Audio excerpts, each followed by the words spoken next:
Hi, everyone. My name is Grady Diaz, and welcome to today's FIBA Monday special webinar, which is open for all who would like to take a deeper dive into the world of basketball officiating.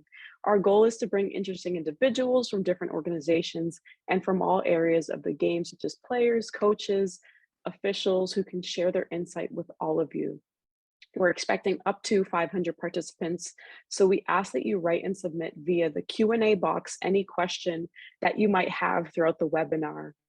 Our disclaimer is that all opinions expressed in this webinar are solely individual opinions and do not necessarily reflect the opinions of FIBA referee operations, FIBA or its affiliates. The webinar panelists' opinions are based upon information they consider reliable, but neither FIBA referee operations nor FIBA warrant its completeness or accuracy, and it should not be relied upon as such. Today's webinar title is Walk and Talk, which is actually live from the U17 Men's World Cup in Spain, which is so exciting. So now I'll give the floor to Carl Unibrand, who is the head of refereeing at FIBA. Thank you very much. So welcome everybody again for the Monday special. Now direct from Spain, from Costa del Sol, where we are with the U17 World Cup. We started a couple of days ago, so we had already 8 games down, but we still have 48 games to go. Today, we would like to explain a little bit the new methods that we are using here for training the referees. This is our supporting staff for the referees in the U17 men, where we have also 28 referees around the world. And it's a great team. It's absolutely privileged to work with these people. And it's like a Christmas time, or you are in the candy store, basically that you are able to work with the referees again, also on the floor.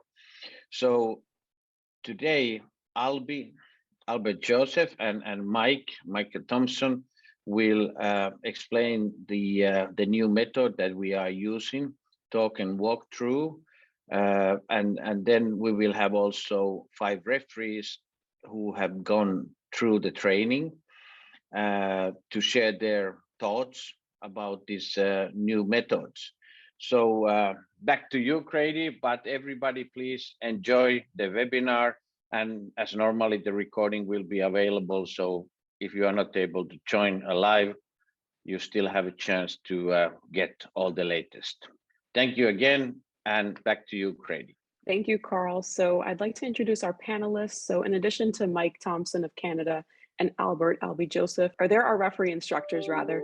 So we'll also be joined by 5 referees. The first one is Gatis Salims from Latvia, who has been a FIBA official for 4 years. Kyung Hwan Lee from the Republic of Korea, who has been a FIBA referee for 9 years. Scott Becker of Australia, who has 17 years of FIBA experience. Jenna Renault of the United States, who has 3 years of FIBA experience as a referee. And lastly, but certainly not least, Blanca Burns, who is also from the United States, and she has 1 year of FIBA experience. So thank you all for being here with us today. We are so excited to have you all. Thank you, everyone, and good morning, good afternoon, or good evening to you all, wherever you may be in the world, and thank you for joining us.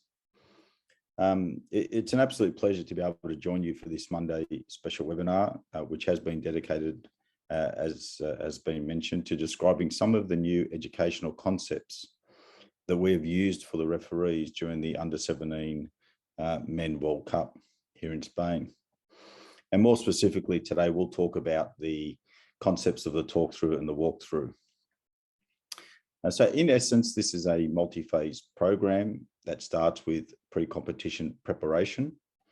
And that is that the referees are given a whole series of pre-readings, home study, and also they develop themselves physically and mentally, all before arriving back or before arriving here at the actual tournament. So the onus is on the referees to do quite a bit of work away from the tournament before they arrive. And when here, we go through a 2-part session, and the first of that is the talk-through session. And the talk-through session is a learning principle that is based on the concepts of self-explaining during play game scenarios. So obviously here we're doing basketball. And what we are doing is gameplay situations, and then to ask the referees in a group setting to talk through how they would react if they were the calling official or officials. We are asking the referees to rely on their previous experiences and to connect the rules, the criteria, and the protocols when talking through their responses. Each member of the group can contribute to the conversation, and thus it ensures that we get a collective sharing experience and knowledge.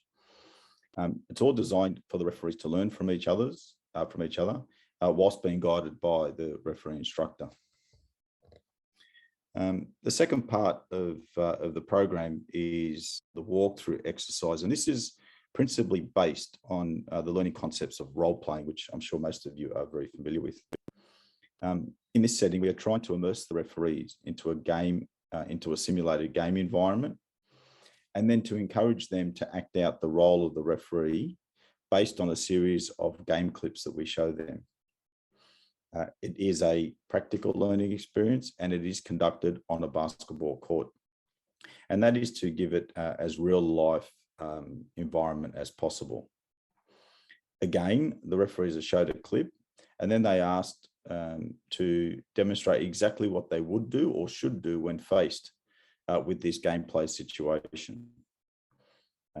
They are encouraged to rely on their prior experiences, the previous knowledge of the protocols, rules, criteria, and also any other newly learnt knowledge they've recently acquired, say from the talk-through exercise, and combine all of this and apply them to that particular scenario on the court, and to demonstrate it all the way through. All of this knowledge sharing and practical role playing is guided by the referee instructor in the presence of the referee group, so the smaller groups that we're working with. What this does is it ensures that everyone is sharing their experiences and at the same time, everybody's learning from each other. So that's the essential concepts around what we've been doing here with the talk and walkthrough. So thank you. Welcome to everyone. Good morning, good afternoon, good evening, wherever you are, and happy Independence Day to our American panelists and our other Americans that are online today.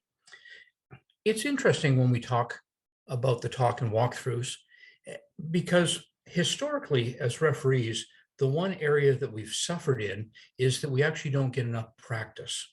And if you think about teams, they're out on the floor on a daily basis or a number of times a week, practicing offensive and defensive sets, doing drills on other parts of the game, building fundamentals.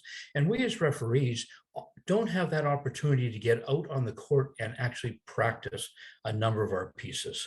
We also know that when a referee crew comes together during a dead ball period to communicate with each other, to discuss a call, we often enter into a period of risk in the game. We're pretty good live ball. Live ball, our decision-making is pretty good. We're often very right. We have a high quality decision-making, high accuracy rating during live ball, but during dead ball, we're at risk and we put ourselves in trouble. This training, the talk and walkthrough, is intended to help that communication that happens during a dead ball. And also it actually brings some training of dead ball situations where our focus is always live ball. Really, it's a new way to practice communication. When we talk about the talk through, that initial talk through occurs in any type of a room, whether it's a classroom, whether it's a meeting room somewhere, and the officials can be very relaxed, and that really helps set the stage. And as Elby said, we'll show a clip and we'll ask them to pretend that they're coming together to discuss the situation, to communicate, and to solve whatever problem occurs because of that dead ball. It allows practice in a setting that we just don't get, in a comfortable setting where everybody's relaxed, there's no other pressure on it, and it allows people to practice that type of communication. When we then move to the gymnasium and we repeat it in the walkthrough, we add a couple elements. We add the fact that there's positioning on the court to consider. We have to consider the 10 players that are on the floor. We have to consider the 2 teams and their bench areas, the scorers table, and in fact, the fans in the stands. But we've had the practice in the classroom through the talk through. When we go to the walkthrough, we add those elements and we build on it. At the end of the day, we create that atmosphere of the court and try and capitalize on those skills. Really, the talk and the walkthrough move us to a place where this is learners are leading the learning and learning from each other, rather than having a referee coach or a referee instructor merely create a lecture or push information out. And as a group of referees, they can work together and help each other improve on their communication skills and be dealing with real live plays. We certainly, as referee coaches or referee instructors, will offer feedback in both the talk through and the walkthrough. But as Albie said, this is about criteria and protocols. And we need to drive home those criteria and protocols, the procedures that we use in refereeing, all very well laid out by FIBA, all available on the IREF app, available to anyone to be able to go through. We can all read them, we can get a handle on them, but we need to practice them to understand them. So it's been an interesting experience introducing the concept here at the under 17 men. Far from perfect, but we will get there. And I think it's a great way to increase the learning and take the risk out of those dead ball situations that have gotten us in trouble in the past. Now I'll bring in all of our referees so we can go through some questions. The first question is, what was your reaction when you first heard about this concept of talk and walk training? Hi, this is Jenna. I was really excited about it. This is something that I have actually done in the past as far as role playing. So whenever I heard that we were going to be doing it here, I was pretty excited. We had never, in my experience personally, I had never done it on a court where I had instructors giving me feedback. So that's what really helped elevate it. We got to have real-time feedback from the referee instructors, but then also hearing it from our co-officials as well. So it was awesome. I was pretty excited about it. Yeah, just to follow on that, at previous major tournaments, we have done some sort of version of this, but not to the level of taking it onto a court and trying to simulate a real game scenario. We've sort of done it in in a hotel or in front of a group. This way of training actually makes us think, how will we do it on a court, in a court scenario? And I think that there is a huge benefit in that. Okay, I was just gonna follow up on that. It was really cool to watch it on video in the classroom and then to actually get to live it on the court. You know, a lot of the times we just watch the video, but to actually get on the court with your co-referees and trainers it was a great experience. I personally really enjoyed it, and I found it extremely beneficial for me, just to kind of put myself in that space, what we had already talked about in the classroom. So for me, it was also a very good experience. Hello, everybody. I can continue. And yes, my first reaction when I heard about it, very positive, because I do feel that there is a plenty of room of improvement for me in terms of communication and ability to choose the right words in the right moments. And I think we all know that the details do matter if we want to succeed. Continue to that. This is my first reaction when I heard about concept. Actually, to be honest, this is my first time to join the first World Cup. So unfortunately, I didn't have any chance to get kind of this PCC pre-competition camp. So I was just expected and excited for the running. So that's all for me. Now, you just mentioned that it's your first World Cup. So I'm curious to know, any other referees, is this also your first World Cup? Yes, Yeah. Yep. And how is it going for you all right now? I mean, what sort of emotions are going through your head as you're experiencing this together, but even personally? I will start and say that it's gonna be an experience that I'm gonna always look back on and never forget.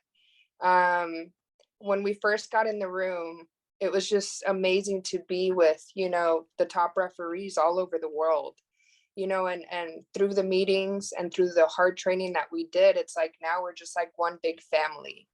And that's honestly been like the best thing for me, just, experiencing different cultures, and different people that I've never got to meet before. So for me personally, it was a day I'm never going to forget, and it's going to be a few more weeks that I'll never forget. So I'm just looking forward to it and grateful for the opportunity. All right, we'll go into our next question, which is, while you did the exercises of this talk and walk training, did you see any benefit from it? Yeah, there's a definite benefit, and the benefit comes from having that the on-court experience and the on-court training that allows you to think as though it was in a game scenario. To do it in a classroom, to do it in a small room, that's one thing, and it's a very unnatural feeling. But out on the floor, even though you do have people looking at you and almost critiquing what you're doing, trying to get their own tips and tricks to communication, there's still a benefit in doing that from different parts of the court, different positions on the court. So bigger thing is that the session was an interactive one, not a one way. So it was very good for me. And in a conference room, I learned a lot of new information of tips from great instructors and great colleagues. So we watched some several clips. So we discussed and practiced the three situations, which is unsportsmanlike foul and double whistle and timing that we frequently face in the games. So I was learning how to make the communication more productive, what was the right protocol and process to solve the problem at those kind of situations. So we made a team chemistry, and we reminded us a lot for the protocols. And in the gym, we divided the three groups and practiced it repeatedly, performing our roles on how to deal with the problem solving situation as a real game. So we could prepare for the real game, and we can get more confidence about the benefit for me. And I can answer absolutely yes. And it's, I think, the good thing that in the very beginning we went through the theoretical part, the protocols, and using the role plays to simulate play situations, and it helps us our own skills in walk and throw situations. And it's important to receive the feedback afterwards, not only from the instructors, but I think it's important also to receive the feedback also from the colleagues. And actually, I like that we were a bit out of the comfort zone, because it helps, and that's exactly the way how we can improve and be more precise in the real game situations. And also, I like the walk and talk through exercises, because we were able to listen to all the colleagues, which gave a great chance to get to know each other much better before the tournament, and to borrow different communication styles and tips to improve our own communication. For me, I thought it was a huge benefit as far as it went. So you get to learn on the spot, and what we do is you apply it, you detach it, and then you refine it. So we got to go through that process multiple times. Apply, detach, refine. And it just helped us get feedback from our instructors, from each other. It was really beneficial for me. Yeah, just to pretty much follow up, like I was saying a little earlier, it's one thing to actually watch it on video, but to actually get out there. And like Gadi said, it's definitely something that's out of our comfort zone. But the thing about what we do is it's the comfortability of being uncomfortable, just being comfortable with being uncomfortable, because that's just part of what we do. And they actually also implemented, as we were on the court, that, like coaches would come in and question our calls. And so we also had we had to keep an eye on the players, so we were really just replaying it as best as we could, just like we would like in an actual game. So for me as well, it was very beneficial and a great experience. Thank you for sharing that insight. So Kyung Hwan, I know you mentioned something that stood out to me, and it was making communication productive. So I want to ask you all as referees, what have you learned, or what are some tips that you have gotten from this training on how to make communication more productive as a referee? I took away lots of things for this. Then I learned about the right communication protocols into the game that I didn't know it before. So there was I think, between the referees. We need to find the fact and evidence. So what did you see? What did you call? What did you see initially? And point of contact, the fact and evidence. And what is criteria? What is the scale? So that kind of protocols we needed. So before I didn't know it actually. So we showed that we shared about that and be a good listener with the partners.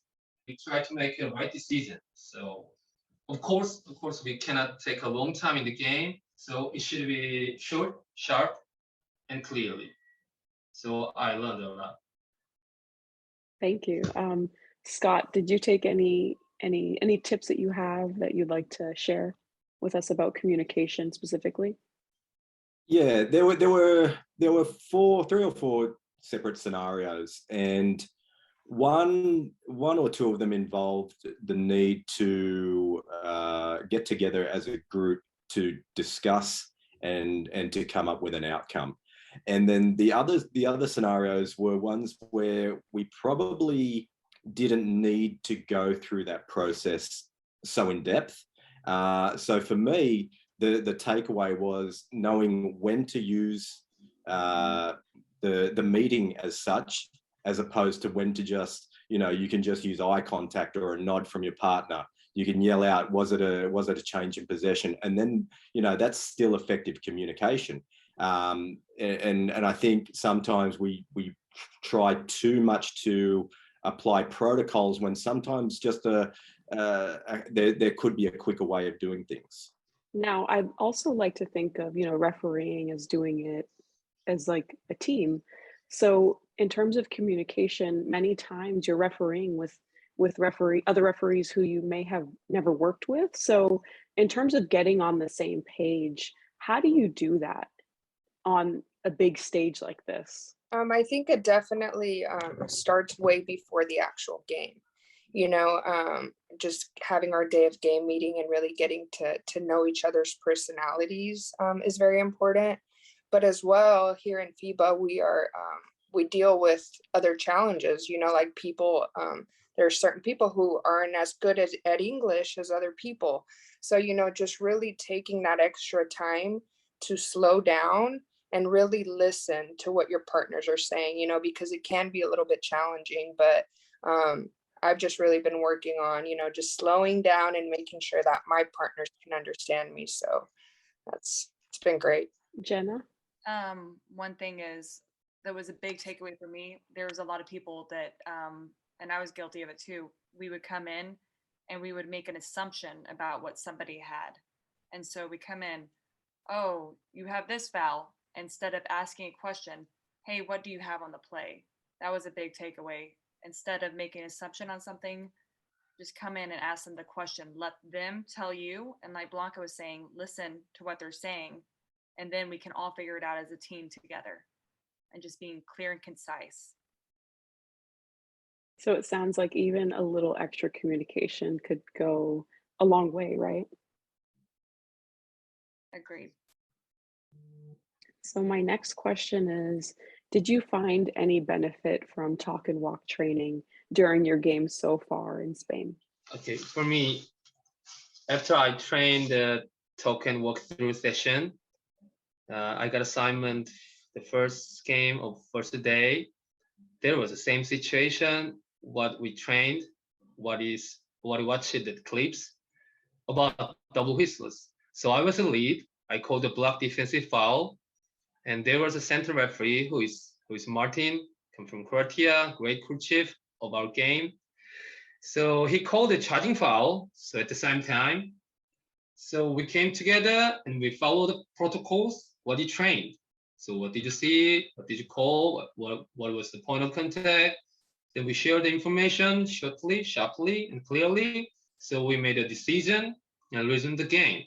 So that was one of the great moments for my experience of the game. Yeah, in this tournament, I haven't had a need for that sort of level of communication in the game so far. But I had an experience earlier in the year with Gatus where we had a potential upgrade downgrade situation, and rather than come together, it was just a hey, yes or no, and we came to the right outcome without delaying the game too long. I can continue, and let's say I had a few situations in the first two games when we came together as a crew, and it immediately popped into my mind that at first we need to stop, take a breath, and then share clear facts of what we called and actually saw without usage of the long sentences.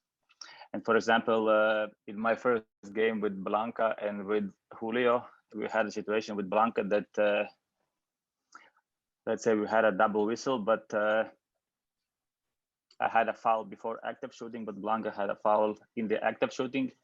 And I think the positive thing about that was that we came together, we shared the information, and we confirmed the decision, and it was correct. But the thing to improve for us was that we missed, and we realized after the game that we actually called two different fouls in split of a second, and this is what we can improve for our next game. And just to talk through, let's say, what we actually called in which particular moment to avoid some uncertainties in the game and in our decisions. I think I see a huge benefit. So one thing I can see, like, the benefit in me as far as applying it to the game, but I think the even cooler thing is I can see it in my colleagues whenever they're talking from our practice session of the first day. Whenever we would communicate, sometimes it's a lot longer, and now it's just more short and direct. So it's cool to see it in me, but it's even better to see it with all the colleagues I'm working with. And I'll just add a few things to that. It was really beneficial for me, and I really learned the importance of asking a question too, instead of just immediately kind of like what Jenna was saying, listen first, but then ask a question. And if there's any doubt, that's something that we have to talk about, because, on the court, we are all we have, and we need to be on the same page. Whether the decision is different, we have to ultimately come up with a decision for the game that is going to be the best for the game. So like the situation Gatis was talking about, I thought it was really cool that we just took that extra second to come together, like he said, and effectively communicate. It didn't take too long. And then we were able to just move on with the game. So it was definitely something very beneficial for me as well. Thank you. And I'll take a question from one of our participants, which is actually directed towards Scott. It says, according to your experience, what are the key points that you give to your partners in the field to improve refereeing? That's a very general sort of question. Yeah. So I guess first and foremost, in a crew, you have to be receptive to other people's ideas. You have to be able to adapt to different partners. Sometimes you'll be with stronger partners, sometimes with weaker partners. And for me, the most important thing is to get the balance between the ability of the crew and what's necessary for the game. Another participant question is, how can referees be more assertive in communicating with their referee team, players, and coaches? So I'd love to go through all of you referees to kind of see what your insight is on how you can be more assertive and how your referee team can be more assertive. There are times where we need to be assertive, but there are also times when being assertive actually harms. It can harm the crew. It can harm the game. You have to pick your battles, and there are times where you catch more flies with honey than you do with vinegar. So if a player, a coach is, if they're on the edge and that things are starting to get a little hot, we can avoid those situations if we're smart about our approach. If we try and put out the fire with gasoline, it never works. So sometimes you have to be what I call the velvet hammer. You're soft to touch, but when you need to be assertive, be assertive. But just for me, it's always about trying to find a better outcome than just being hardline and assertive in all situations. If you do need to be assertive, just being direct with what you have, role based on it, and then how to apply it. That would be my advice. Blanca? Confident tone, I guess. Sorry. And what'd you say? I'm sorry. What kind of tone? I Okay. didn't hear that. Oh, confident tone. Confidence. Got it. Confidence is key. Got this? Yes. So I can continue. I think it's also ability to be proactive and to be able to pick up, some maybe problematic pairs or matchups during the game, and ability to speak with them. And it's not even always, let's say, to be strict. It's also, let's say, sometimes to have some jokes and to put it into, let's say, the perspective to prevent the illegal actions and to move this communication kind of in the positive way with them. And I'll just add that, for me, I think it also helps a lot just to command the presence when you need to, and you can do that by, using your voice, right? Making sure that you're projecting so everybody can hear you, having sharp signals and mechanics, because to me, assertiveness isn't necessarily a communication, like it can be a nonverbal communication. So just making sure that, you're sharp and you're confident. I think that also goes a long way. For me, I just want to be a good listener from players and coach, and yeah, of course with my colleagues. So I will take what are they feeling, what are they, why they're upset or why they're something do happen. So yeah, I just decided to be a good listener as I'm appreciating the game. So that's all. I think that's great. I think listening is so underrated, and it's so Yes. important when it comes to communication and the productivity that comes from communication. My next question is, what would your suggestion be for future training? Are there any things you'd like to see added or taken away or just tweaked? We'd love to know. Yeah, I think the training at the moment is probably where it needs to be.